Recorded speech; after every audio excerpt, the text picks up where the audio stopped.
Tēnā tātou katoa te whānau nau mai, whakatau mai ki tēnei o ngā kōrero nei, te kōrero, te kai a te rangatira, ko hau tēnei ko matutaira e mihi atu nei. Hewa no tuatahi me tuku whakamoimiti, me tuku whakawhetai ki ngā tūpuna. Kei wanganui a tātou i tēnei wā no reira e ngā tūpuna nau mai, whakatau mai. He mihi hoki tēnei ki tō tātou nei kingi, a pōtatau te wherowhero te tuawhitu, taino atu ki a tātou te hunga ora. Tēnei te mihi atu ki a koutou katoa. Hei tīmatanga, me tuku atu ngā whakamoimiti, me kariki a tātou. Whakataka te hau ki te uru, whakataka te hau ki te tonga. Kia mā kina kina ki uta, kia mā taratara ki tai. E hiaki ana te atakura, he tio, he huka, he hauhunga, tūturu o whiti whakamaua, kia tīna. Tina. No. Huie. Tai. Kia. Oh, tēnā koutou e te whānau. Hey, welcome to our second episode of Kaia Te Rangatira. This is our Wānanga Rangaranga podcast. And it's a real honour and a pleasure to have you here with us today. And last week, or the last episode actually, we had my cousin Marion Ruri is our first guest, and this week I'd like to introduce her as our co-host on Kaia Te Rangatira. No reira, me tuku mihi nui ki a koe. Maz, before we go there though, I just want to introduce myself once again, just in case you haven't caught the first episode. Ko matutaira he rangi tōku ingoa, no konei ngō ārua wāhia, tūranga wauai te marae, te kaharoa, te marae, ko Ngāti Mahuta, Ngāti Mahanga, ngā hapu, ko Waikato te iwi, ko Waikato te awa, ko Taupiri te maunga. Yes, that's me. I'm the rangatira of our Wānanga Rangaranga, and my mahi in this Wānanga is to actually facilitate and lead the Wānanga itself. And Wānanga Rangaranga is, it's a space we can gather together to empower ourselves, empower one another, and empower whānau to be able to create the lives they really want for themselves. And, it's a real honour and a pleasure and a privilege to be able to, to serve whānau and to serve people in our community, to be able to really, create with them. So as rangatira, my job is to ranga the tira, so to weave the participants, our kaihoi, to weave us together, with our tupuna, to weave us together with our culture, and also our futures, and to be able to unfold and create those futures. So at this stage, I'd like to introduce my co-host, who will introduce herself. Mihi nui tēnei ki a koe, Maz, and then we'll get on to our second guest for Te Kaia Te Rangatira. Kei a koe, Kas? Ai, tēnā koe, Kas. Tēnā tātou. Ko Taupiri te maunga, ko Waikato te awa, ko Waikato te iwi, ko Ngāti Mahuta te hapu, ko Tūranga Waiwai te marae, ko Marion Ruri ahau. Kia ora everybody, good to be here again as the co-host this time, and it's a little bit less sweaty and nervous in this role, so I know how our next guest is feeling tonight, who's already had conniptions about appearing on her first podcast, but no, good. So who I am for Rangaranga is I'm Te Puna Manawa. My role for Rangaranga really is to, it's that utmost belief in this kaupapa and what we're up to, and the power that brings for Rangaranga as a group is the power to manifest whatever it is that we declare that we want for whānau. And I was thinking tonight, because I was reading something else with somebody tonight, and I was just got really present to, our tagline almost is whānau freedom. you know, quite simply, I was like, man, I've got to put that to the group. Yeah, well, here You know, it is. in terms of what it is, you know, the simplicity and power of that statement, whānau freedom. I'm like, it gets my heart racing, you know, and beating about that. So, look, really excited to have our next guest, which is my mama, all the way over there in Australia. She'll get a chance to introduce herself next. But again, just love being a part of these empowering conversations and just being able to share them with whānau. So, kia ora, cuz. Kia ora, mate. Awesome, cuz. Awesome. Well, our second guest for our Kaiate Rangatira podcast, whānau, is a real inspiration for me, and no doubt for all of us. I'd like to say our whaia, one of our kuia in our rōpū, who brings a wealth of experience, who really brings a lot of rigour to what it is that we create together as well. And, it's my honour and pleasure to introduce Auntie Raina. And kei a koe, Auntie, we'll let you introduce yourself and fill our whānau in on who you are and who you are for Rangaranga. Tēnā koe. Kia ora, Rangaranga whānau. It's my honour and it's my privilege to have been asked by you and by Marion specifically to be on Wānanga Rangaranga. And it's been so enjoyable and refreshing to be in your company, truly. And I thank you, Mati Taira. Before I introduce myself, what I'd like to do, though, is because I'm calling in from Perth, Western Australia, I would like to acknowledge the Wajak people of the Noongar Nation, the elders past and present, whose land I live on and whose land they graciously allow me to be a visitor of and always will be. And thank them for everything that they provide for my family and I whilst we are here on this land.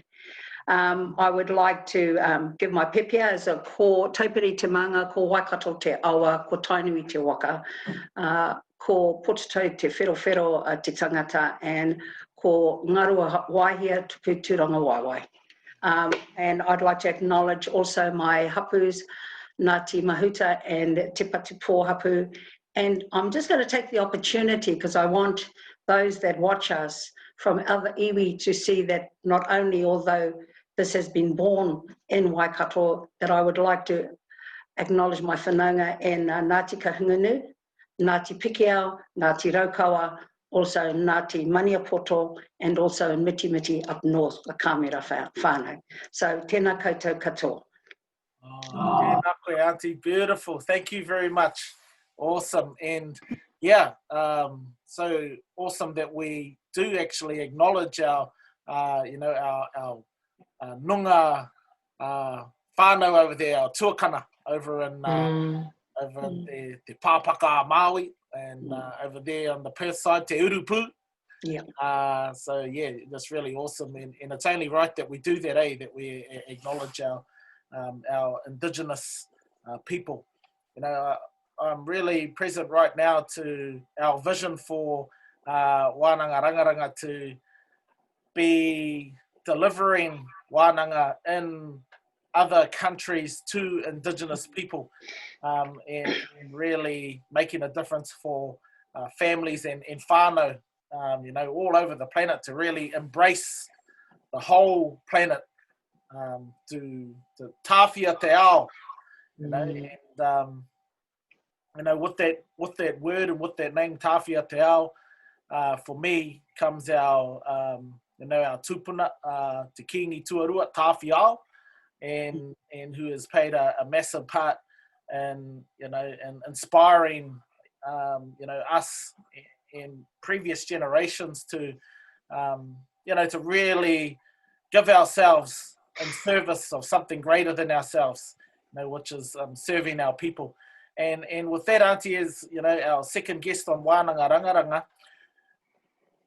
One of the questions, well, sort of the opening question that we started our first podcast on, I'm also going to put that to you just to start us off today. And who knows, you know, where this conversation will lead to and what it will reveal. But, you know, the question is, what does it mean to be a leader? For you, Auntie Raina, what does it mean to be a leader? Great question.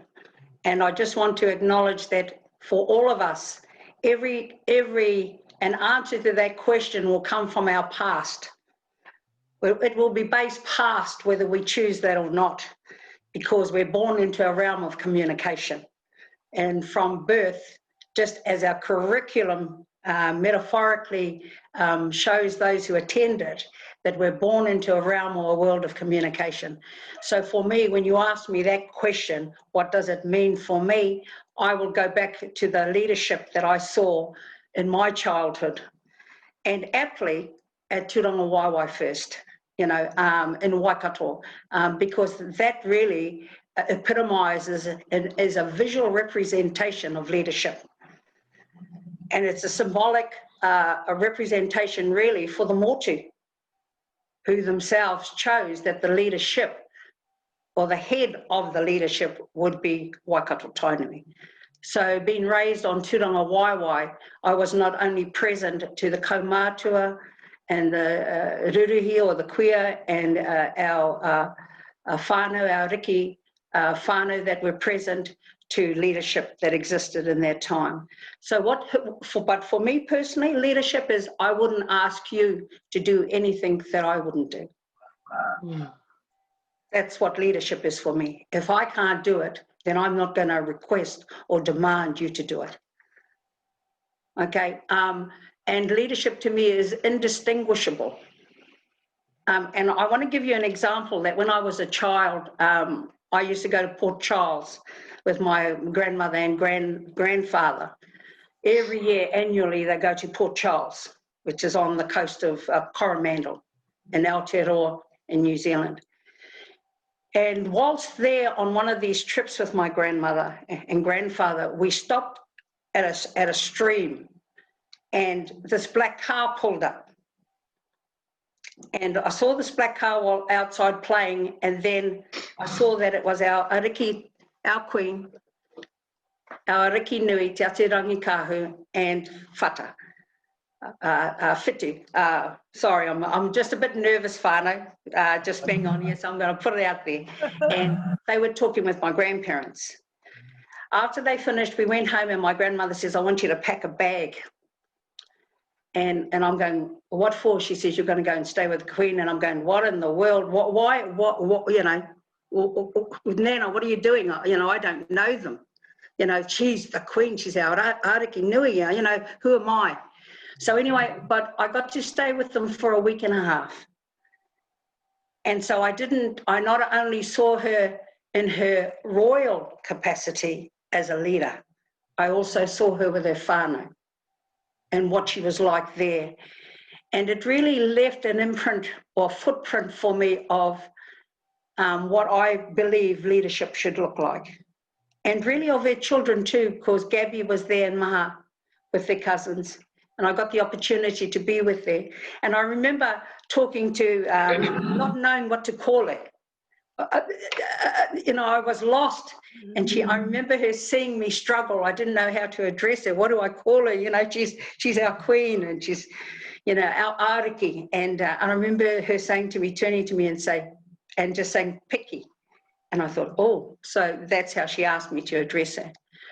But whilst there, I saw you know, I don't hear the words mana being used often, and that could be because I live over here, but even amongst Māori, when I was a child growing up on the marae, mana was a mainstay of what we should strive for or value and represent or be. And when I stayed with that family, I can honestly say that's what I saw, and the love that they had for each other, but also the sacrifice that her children have made to allow her to share herself with not only her iwi, but also with the Motu, to achieve the covenant that was laid down to Tainui and to Portito and to all the paramount chiefs who then took off their korowai. Now, this is what my grandmother said to me, because something quite unique happens in Waikato Tainui. We don't talk about our whakapapa or our pepeha like other iwi.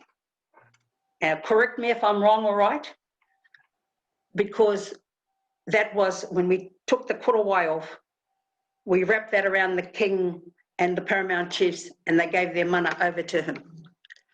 And so what I see is a graciousness in leadership, and the ability to be in any communication, whether you be at the forefront of it or you be at the end of it, whether it be good or be bad. And that is something that I see in leadership that is sorely missing, and that I get that through the communication we have now. And look, we've got all types of communication coming at us. And what I love about Rangaranga is the weaving of the conversations, is that Rangaranga boldly chose a Mautaranga Māori worldview to pitch forth a curriculum that aptly explains and helps us to understand the struggle we have in the world that we are living in, because we live in a Eurocentric world. Okay, so the view that we as Māori, or the lens that we are looking through, is actually a Eurocentric lens, you know, and that in itself does cause for us a disconnection, you know. So for me, leadership today has to have the quality of mana. It has to acknowledge tapu, and, you know, and when I was brought up, tapu was always mentioned, boundaries, you know, things that are clean and unclean, borders, you know, to keep one safe. And so for me, leaders should be able to create structures and practices or teachings that allow people to come to a place where they can define that for themselves, but aptly suited to their ethnic or their cultural origin, firstly. Yeah, So I don't know whether I've described for you what leadership, but you did ask me, what does it mean for me? And for me, it's graciousness, and not to ask of anyone else what I won't do for myself. Wow. I really got that. Awesome. Thank you, Auntie. Yeah, go for it, Marion. Yeah, I was just going to touch on that, Mum, because I think it's too, I think, you know, to provide such a powerful example of leadership. And I mean, you know, fortunate to be brought up on Turanga Waiwai Marae, and our the close association and relationship and privilege really that we have to be with our ariki as well as a, you know, is a real privilege. But I think two things for me is you spoke about, you know, when you're in the house with the lady, that you get to see, you know, you get to see her in a different, still leadership, right, in the presence of mana, even when she isn't in her kind of formal duties. But I think there was something that you touched on, which I think is really interesting to have a kōrero about, and it's, you said you know, acknowledge the sacrifice that her children make, knowing that what they're born into is their mother isn't actually theirs, she belongs to everyone. Mm. And, you know, as a leader, there's so big a responsibility inside that kind of leadership. And I just thought it'd be cool for us to talk about what it must be like in that leadership role, what it has to be like for somebody, the different places they must go through, but what holds them to that purpose, you know. It's so just wanted to have a bit of a kōrero about that and see what your thoughts were on, you know, what was it like for her. Well, you know, she was, I didn't see when I see at the age of 15, I became a guide at Turanga Waiwai. So not only did I have the privilege of seeing her with her family or with her whānau, and how she was as a mother and a wife and an auntie. I saw her in that capacity, but also when I became a guide at Turanga Waiwai, I saw her also in her chiefly role, representing us before the prime ministers and all the dignitaries from overseas. And I didn't see much difference. That's what I want to say. There wasn't any difference with how she treated them, with how she treated me when I stayed with them. That's what I'm saying, it was gracious. And although there was a lot for her, and she had a phenomenal support around her. And what I'm also saying about leadership, you can talk about leaders, Matitara. You asked me, what do you see in a leader? And here I'm going to make a distinction. There are leaders, which is individual, or there is leadership. And leadership has been defined that when leadership shows up in the room, then leaders appear. Okay, so it's a plural accomplishment. And you see within her reign, what Māori Dim achieved was quite phenomenal. But what I saw with her was just graciousness, and it was a spirit. It was graciousness, and it's sorely lacking today in leaders. I mean, we can quote the Nelson Mandelas, who have also been at Turanga Waiwai, who she hosted. We can quote Martin Luther King. We can quote, but I want to quote the rangatira that we had at the marae and from the motu, around the motu. And really the rangaranga curriculum that we have designed with our Dr. Raukururua, who we love and will always get acknowledgement for that, is that we don't have to look outside. We've got leadership in Māoridom right now that is successful and standing. I was thinking today about the podcast coming on here, and I was thinking about when I was at high school. We didn't have Māori lessons at high school. We didn't have them in the curriculum. What we got was either Japanese, French, or German. And I thought to myself, German, we fought against them, for freedom, and yet we're learning German in our schools. We didn't have that. And yet, and I was in the schools in the 1970s, and yet what was going on at that time was there was Māori fighting for our language to be recognised, and it was actually recognised in law. But here I am, this little kid, not aware of the work that is being done in our community to give us a voice, and to give us a place to stand in Aotearoa. And that's what I got present today, that when my cousins then went to school, they had all that present for them. And so that was done through the fight of Māori leadership.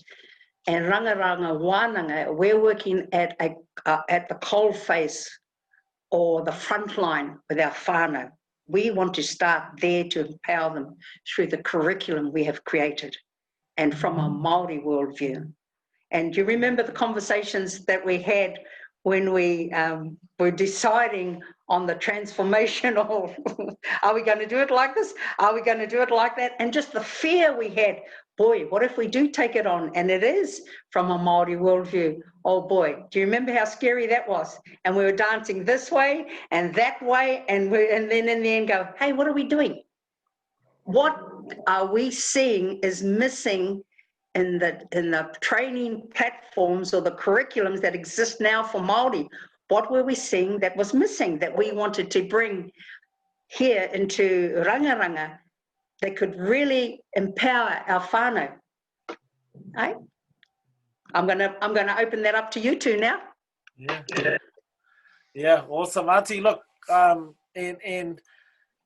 before I actually speak into that, I just really want to pick up on the idea of leaders and leadership, and the sacrifice that leaders make, and the sacrifice that the families of leaders make.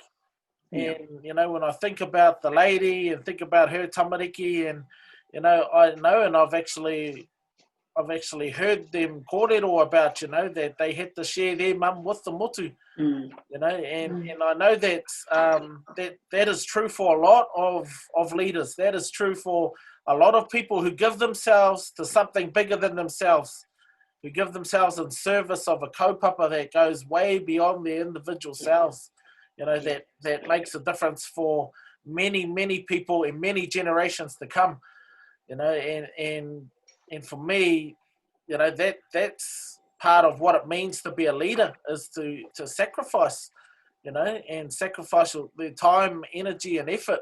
And I've been experiencing some of that myself, just in some of the kaupapa that I've decided to stand up and lead. And what it's made me really appreciative of and grateful for are the small moments, the moments that I do get to have with my kids, to really enjoy that, while they're still little, and so I think about our leaders who have come before us in the sacrifices that they made, and at the same time, what they were able to give to their own families, but the time and effort and energy they gave for the kaupapa. But yes, speaking into rangaranga, and really our commitment to whānau, to reconnect and to be connected with, themselves as individuals first and foremost, and also be connected with tūpuna, to be connected with our ancestors, which includes our atua. In our whakapapa, we all derive from te kore. We all come from the nothingness, which is everything at the same time. And in the journey from te kore to te ao marama, well, everything was created in that space. And I think the one of the beautiful things that I really got to see when we created Wānanga Rangaranga was the sacrifice that Rangi and Papa made as parents for their tamariki. And the separation of Rangi and Papa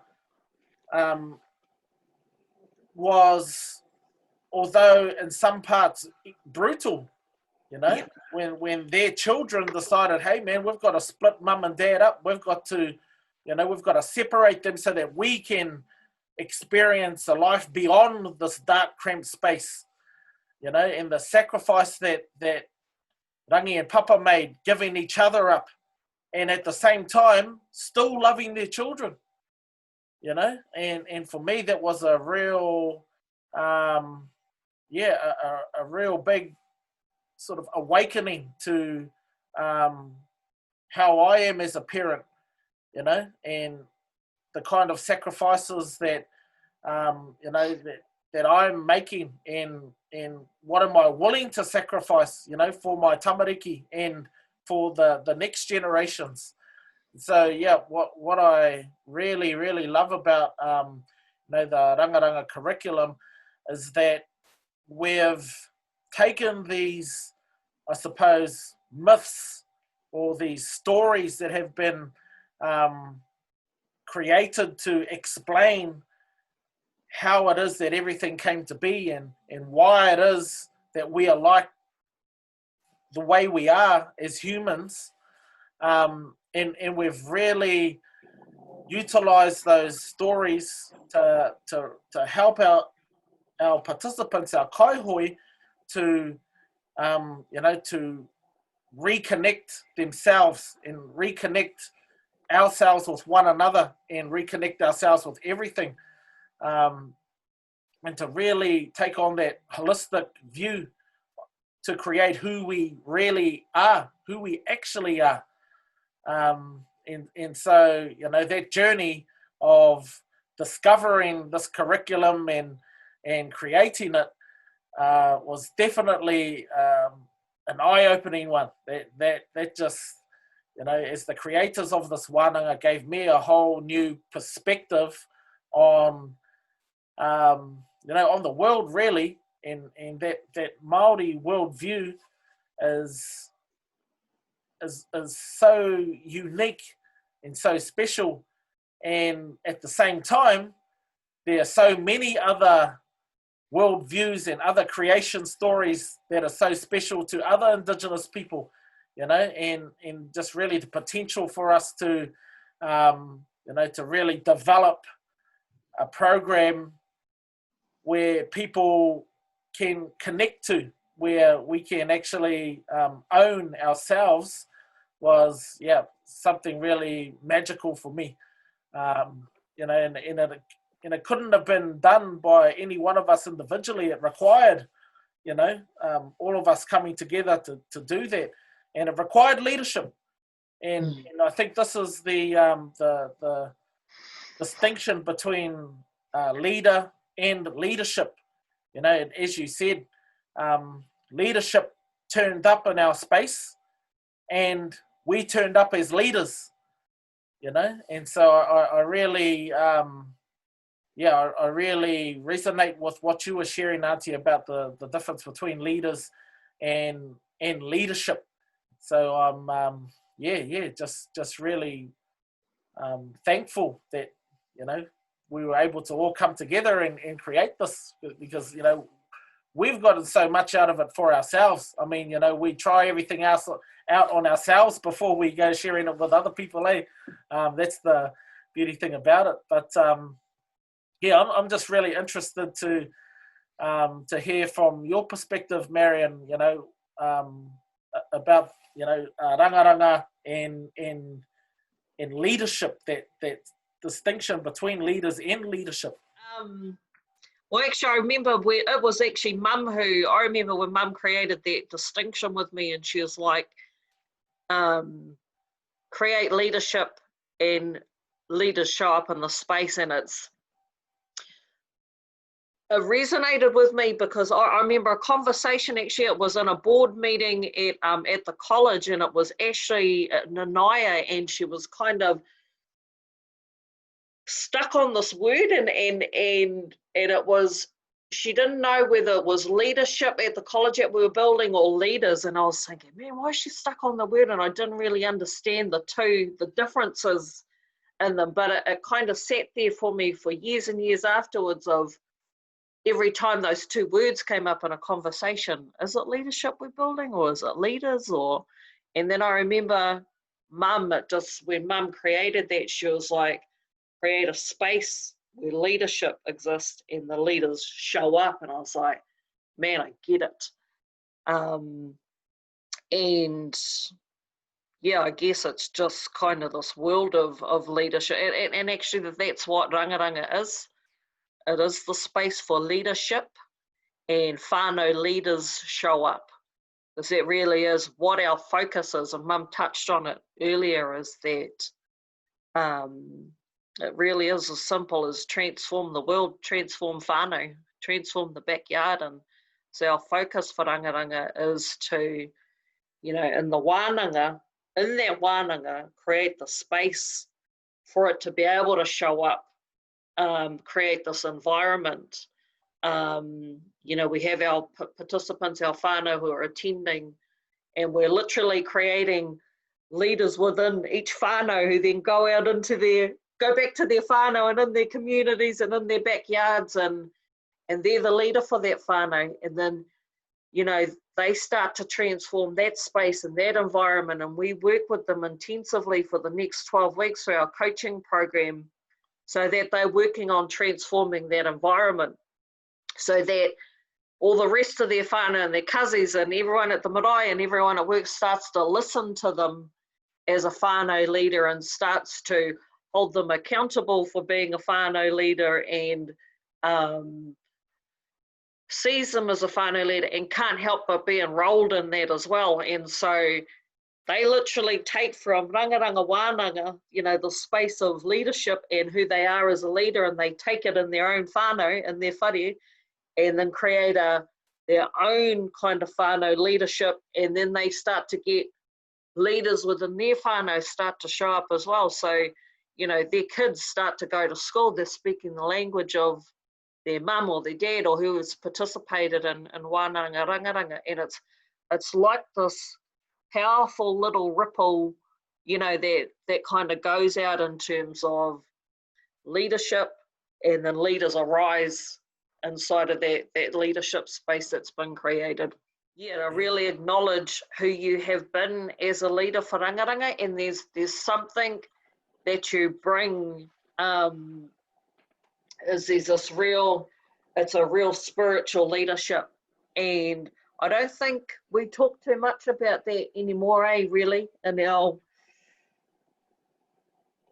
I don't think we talk about it as much anymore, but just to really acknowledge the power of spiritual leadership, it's a wairua leadership, and I actually probably haven't really, wairua is a different thing to, I think, spirituality. I don't even know if that captures it right, but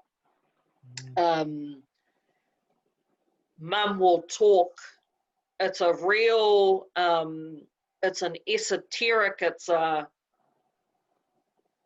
space that I think in our limited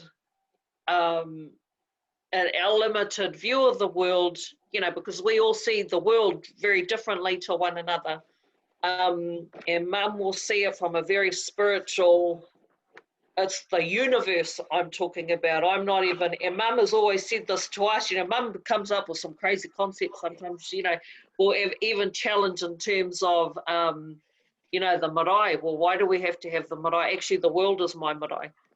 You know, we travelled on waka and all, you know, just all these sorts of things, because the world is what, there's a oneness and a very higher being spiritual view on the world. And so when bringing that type of leadership to rangaranga means that we have a completely different, how could things look, and a real gut instinct too, a real intuition that has been developed through this relationship with the unseen, you know. And so, you know, that disruption is a disruption to our way of thinking, which can have its limits, right? And so, you know, Mum's contribution, which is why it's awesome to have you on here, Mum, as our guest, even though you're a director and leader within Wānanga Rangaranga, or Rangaranga, is, just to acknowledge that huge, massive contribution that you've been to Rangaranga, that you are to Rangaranga, you know, and the difference that it makes. So, you know, so it's be cool to hear about your journey into Rangaranga, and, you know, how you got here and what had you enrolled, and the distinction of the leadership distinction that you've created, who you are for Rangaranga as well. Be cool to hear that. Okay, thank you. Well, what's beautiful about Rangaranga is we don't set a list of tasks and fit humans to those tasks. We allowed the humans, or we allowed those that are in Rangaranga, to create the distinction of who they want to be for Rangaranga and what Rangaranga is for them. So I am the distinction, kaihanga moi moi a, which is the creator or the architect of dreams. And what I do in conversation is I listen for what is missing, what is not there, or what needs to be taken out of the space, or what is not being said. And I weave those conversations together so that we can come to a clearing, to a place of nothingness, and from that, create that. The journey into Rangaranga was you, Marion. For a few years now, you and I have had conversations. You've worked for Tainui, now you're working for Raukawa, and I'm working in the community services, working with young people that have been taken from their families, and seeing really a missing in the training platforms around culture and around ethnicity, and going into classrooms or going into training rooms where you're being given training, based on what they feel is a missing in you, instead of allowing you to bring what you have to that space. And we used to talk about policy and procedures, and geez, Maz, we need to create something around this so that there's something missing.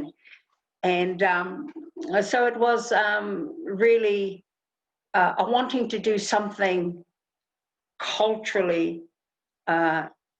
and traditionally, and that suited the world view that one was raised with, without feeling that it wasn't good enough, or there was something wrong with it, or there was something missing, and just embracing it and going, you know what, this is who I am, and I'm bloody comfortable in it, mate. You know, and for me on my journey, in 1985, I became a Christian and left my cultural roots, and for 30 years, I undertook that path. And my kids might have a story about that, about who I became from who I was, that they knew I was.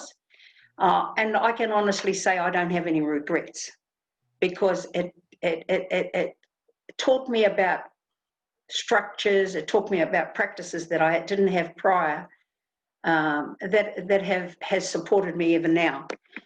And now what I see is that I now want to contribute to our people from our worldview. So, and I do that through coaching. I do that through listening and weaving our conversations with all of the distinctions that are there, so that we can clear the space and then create with nothing impacting that.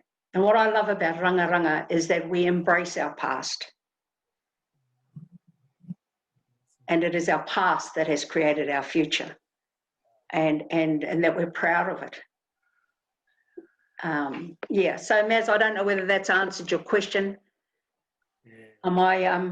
I listened to you talking about the spiritual journey, because as my role, I had to create a coaching platform, and in it I saw a missing in communication. And there was a lot of research that had to be done, and then I recognise that we were in that Māori world view. Māori world is interrelated and interconnected with everything. And science now has proved that nothing is inanimate. Everything has energy or life around it. So we then brought that back to our curriculum and truly embraced that. That we are who we are. And we bring a wonderful contribution to this planet, our home. Awesome, Auntie.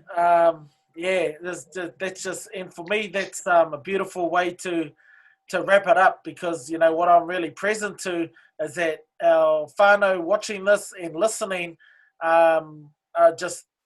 would be just really intrigued by this wānanga, and just really, enrolled into what's possible by participating in this wānanga. So, you know, I'd like to wrap it up there for now, and want to acknowledge both yourself, Auntie Raina, Marion, for this conversation, and for really sharing with us about rangaranga and about leaders and leadership today, and, you know, those stories you shared, from your days growing up at Tūranga Wāwai, Auntie, just really awesome. And, and I invite our listeners and people watching this video to go to our Rangaranga Limited Facebook page. You're welcome to join that page, and to really, take the opportunity to put yourself into the next course, into the next wānanga. And I have that's happening on October the 17th. Right, I better get my dates right, because I'm like, but I've got it as October the 17th, whānau, and I hope that's the right date. But that's what I've got it at the moment. But please do go to our Rangaranga Facebook page. We've also got a YouTube channel where you're probably watching this video right now. This is the second episode, and the next episode we will be bringing to you in a couple more weeks. And so, yeah, we give ourselves a couple of weeks in between. And on our next episode, we'll be having Auntie Raina and Natalie. Yes, so Auntie Raina will stay on as my co-host, and then we'll bring Natalie Lulia in as our next guest. That's right, that's how it happens. But yeah, just once again, thank you both for who you are for Rangaranga, who you are for our whānau, our participants, our communities, here in Perth in Australia, here in the Waikato and Aotearoa, and really, look forward to having our whānau who are listening participate in our wānanga rangaranga. And once again, get along to the Facebook page, and we should be releasing the details and applications for our next wānanga really shortly, whānau. But once again, thank you both, and love you both. Awesome. Love you, Kaz. Love you. Tēnā tātou whānau, thank you for joining us, and we'll see you next time on Te Kai a Te Rangatira. Tēnā koutou.